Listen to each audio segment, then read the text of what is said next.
All right. Welcome back, everybody, to Altcoin Daily, where you subscribe for a video on cryptocurrency every day. My name's Austin, and like always, I hope you're having a great day, and happy hump day, by the way. For those who celebrate, happy hump day. Before we get to the daily doings of cryptocurrency, what things have made the news, I want to do a quick market check-in. As you can see, the total market cap sits at $137 billion. Really no significant change from where we left the market about 2 days ago. Really the last 3-4 days, Bitcoin really hasn't changed that much, neither has the market cap. I do want to point out some things that have changed. I want to compare Bitcoin over the last 3 months. But before we do that, something just to note, while the Bitcoin price maintains its support, like I said, over 4,000, which is a bullish sign, volume is decreasing by a little. It was 5.7 the other day, now it's 5.2, and I'm sure the 24-hour volume has been fluctuating between 5.1 and 5.7 for the last 3-4 days. I would prefer the volume to grow 500 million rather than decline. Something to point out, and we will get to how volume is a factor in a second. But before we do that, I just want to point out the last 3-4 days, no significant change. Everything's down or up, either 1%, up 1% or down percent. So the value I do want to bring you today is the last 7-day chart, because today is January 9th, at least in Los Angeles right now, and we've had about a week and change in the new year, 2019. So, excluding the first few days, what has the market done in the first week of 2019? Well, overall, Bitcoin's been good. We're up 5% in the last 7 days, which is positive to see. But the real winners are, whoa, look at this. Whoa, look at these tickers. Bitcoin Cash looks like Digitex futures. Very weird. Let me know in the comments if you know about these little tickers. But like I was saying, things get weird on hump day. Like I was saying, Litecoin for the new year, 2019, Litecoin's a major winner, up 22% for the week, probably because of the Lightning Network. Tron, wow, Tron is the ultimate winner for the week, up 40%. And actually, I would argue, I don't know why Ethereum is only up 2% for the week. I guess it was 2 weeks ago. They nearly doubled. But yeah, people responded to Tron saying that they're going to launch the BitTorrent token on the Tron network. People are buying in. People like that news. And then Cardano up 20% and Neo up 21%. We will talk about Neo right over here. But that's just sort of the layout of where 2019 stands right now. But let's get back to Bitcoin. I was talking about before about 24-hour volume and why that matters. And it matters in the simplest terms because the lower the volume, the more of a bearish sign it is. And right now, Bitcoin's above 4,000. And this is Bitcoin over the last 3 months. And 3 separate times, once here, and once here, ever since the major drop, we have bounced back up above 4,000. The first one, probably almost 2 months ago now, we had dropped from 6,400. Man, those were the days, 6,400. And we dropped eventually all the way we would drop to 3,200. But after that first drop, we bounced right back up to 4,200-ish. And what do you see? The 24-hour volume right there was 7.2 billion. Very strong volume for the price point it was at, 7.2. And we went down again to pretty much all-time lows for the year. I have to be specific and say for the year of 3,200, and we bounced back up for the second time of above 4,000. And wow, look at that. The volume was even better. The volume was pretty much the same or maybe just underneath, but either way, when we bounced back up above 4,000, volume was 6.2. So 7.2 over here, 6.2 over here, and now that we've bounced back and we seem to be maintaining the support of above 4,000 again, the volume is 5.3, 5.2. Who knows where the market will go? Any big catalyzing move could change anything, but just something to note, over the last 3 bounces back up, volume has decreased. What that tells me is that that 4,200 resistance, I think it's going to be incredibly hard. Not impossible by any means. We can. I hope we get there. But to break past that 4.2 resistance and to get in the 5K range with this volume, it's going to be very challenging. Let me know what you think in the comments. Let's get to the daily doings of cryptocurrency. And let me know in the comments, what do you like better? Do you like the little market analysis and perspective, or do you like the news? Winklevoss twins believe Bitcoin will surpass gold. Tell us something we don't know, guys. Let's see. The Winklevoss twins did a Reddit AMA the other day and answered a lot of questions. And, this is something we've heard many, many times. Bitcoin will surpass gold. Bitcoin is digital gold. Just a reminder, why do we say that? Because both gold and Bitcoin, they're scarce. There's a limited supply. They both have a store of value. And another issue, another point that the Winklevoss brought up are just like how people flock to gold as a hedge against the stock market, investors, they say, will flock to digital gold, Bitcoin, for the same reason. Anyway, the Winklevoss, founders of Gemini, very bullish on Bitcoin, but I just wanted to take this headline as an opportunity and talk about what will it actually take for Bitcoin to surpass gold. And I want to pull up this pic. And this is a pic on the internet. You can just Google this title and you can find this pic online. And I think it's really valuable. And Bitcoin in this picture, the market cap at the time was 105 billion for Bitcoin. Now we're in the 70s. At the time, the market cap for all of cryptocurrency was 260. Now we're at 137. So we've almost halved the market cap. But anyway, gold is all the way up here at 7.7 trillion. And all the money that exists in the world has a market cap of 90.4 trillion. So what will it take for Bitcoin to reach the level of gold? Well, when we saw all-time highs over 12 months ago, all of cryptocurrency almost got to 1 trillion. So for all of cryptocurrency, not even Bitcoin, but for all cryptos to reach 7.7 trillion, it's going to take, I don't think it'll take 7 years, but I think it'll take 2 to maybe 3 to 5 years to equal gold. And obviously Bitcoin will be a lot less.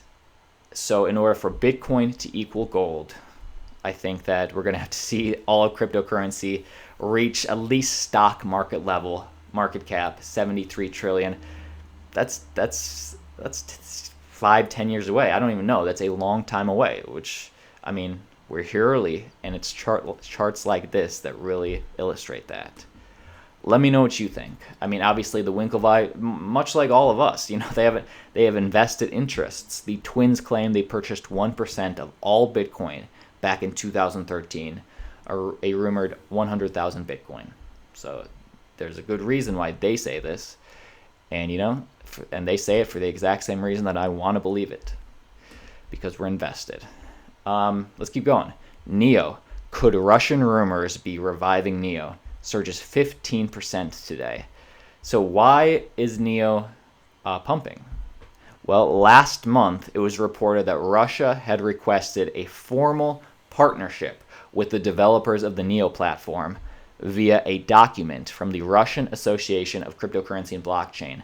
So Russia's cryptocurrency department sent a letter to the NEO platform developers. That's big news. And newstoday.com picked up the article, originally stating that the NEO Competence Center in St. Petersburg said it received a letter requesting collaboration in accordance with the request of President of the Russian Federation, Mr. Vladimir Putin.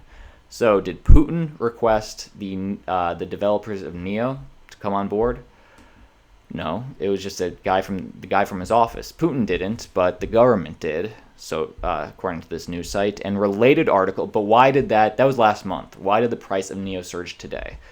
Well, related articles are emerging today regarding the Russian government's plan to invest huge sums of money into Bitcoin and crypto in anticipation of new U.S. sanctions forcing diversification. I'll leave this in the link in the description below for you to read for yourself. But essentially, the Russian government announced that they're planning to they're planning to invest more money in cryptocurrency and Bitcoin. And coming off the supposed letter that was sent from some guy in the Russian government to Neo, people are thinking that Neo is going to be a big player in that. Interesting. I think this is more hype than actual news than anything else, but it's interesting to think about. Russia does have their own cryptocurrencies. Ravane, the Yelp blockchain, is the one I can think of offhand, but just interesting to think about. Swiss crypto exchange ShapeShift lays off a third of its team. We've seen this in Steam, we've seen this in Consensus, and now we're seeing it in an exchange, ShapeShift. Do you use ShapeShift? If you're Swiss, you probably do. Well, Switzerland-based cryptocurrency exchange ShapeShift has laid off a third of its team. The exchange's CEO, Eric Forries, announced it in a tweet today, actually late yesterday. The CEO of ShapeShift, why did the layoffs happen? The CEO revealed that the company got hit from 4 sides. He cites legal issues for the exchange, people and structural issues, problems with customers, and financial issues as the main contributing factors, stating that the confluence of these issues combined with their own lack of product focus resulted in today's layoffs. So you got a feel for the third of the team that got laid off. I mean, it looks like they are gearing up for a very cold winter. In terms of the reasons why, I mean, all exchanges face legal issues, all face structural issues.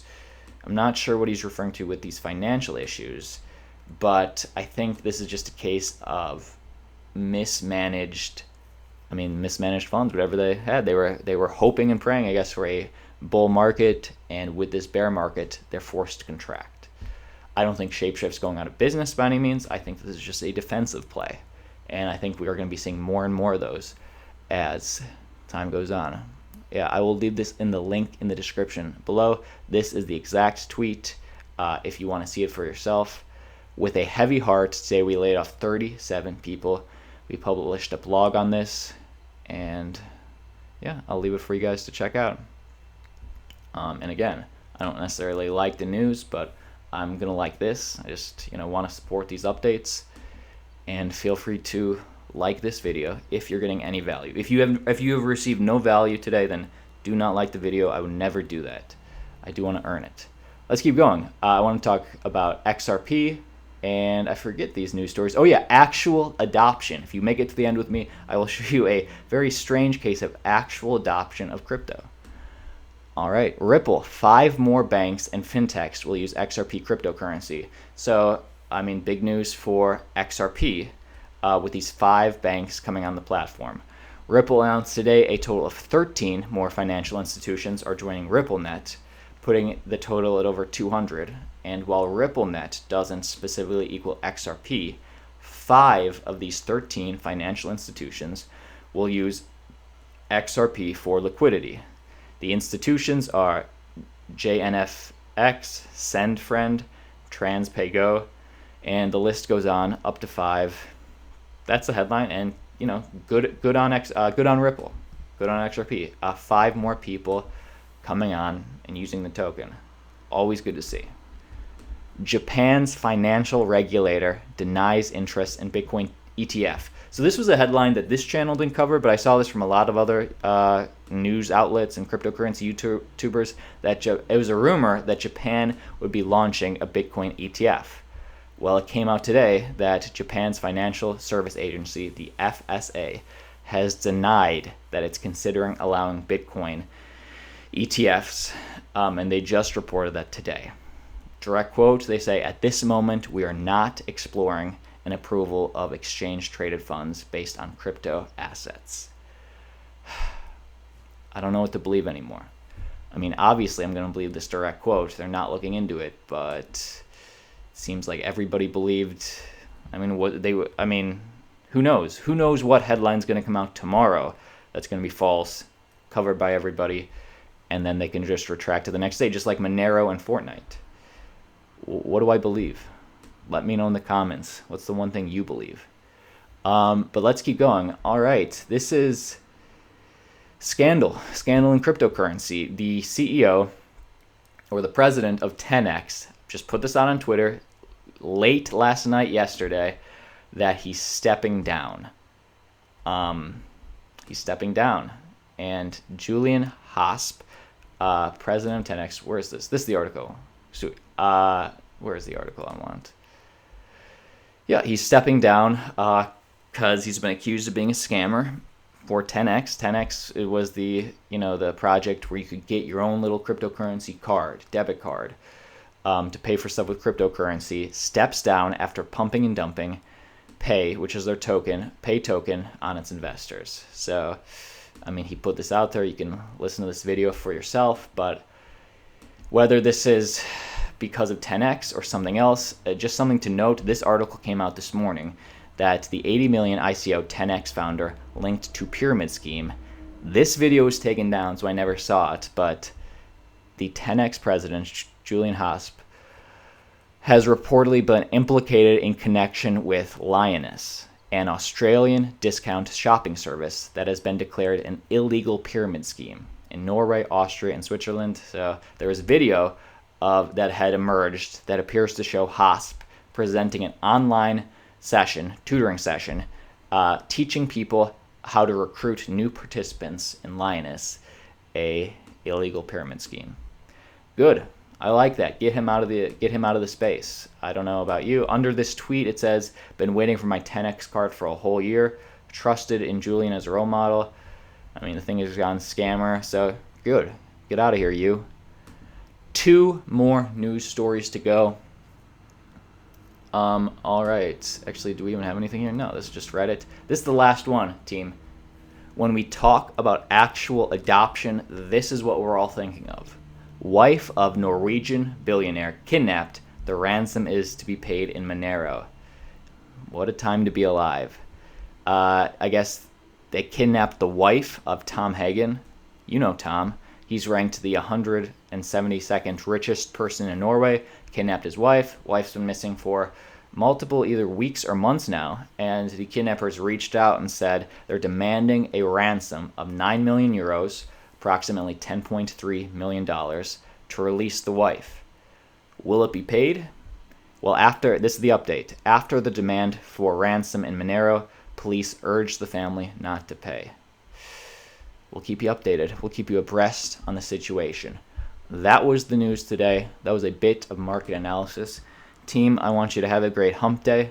Again, feel free to like the video if you've gotten some value, and we'll see you tomorrow.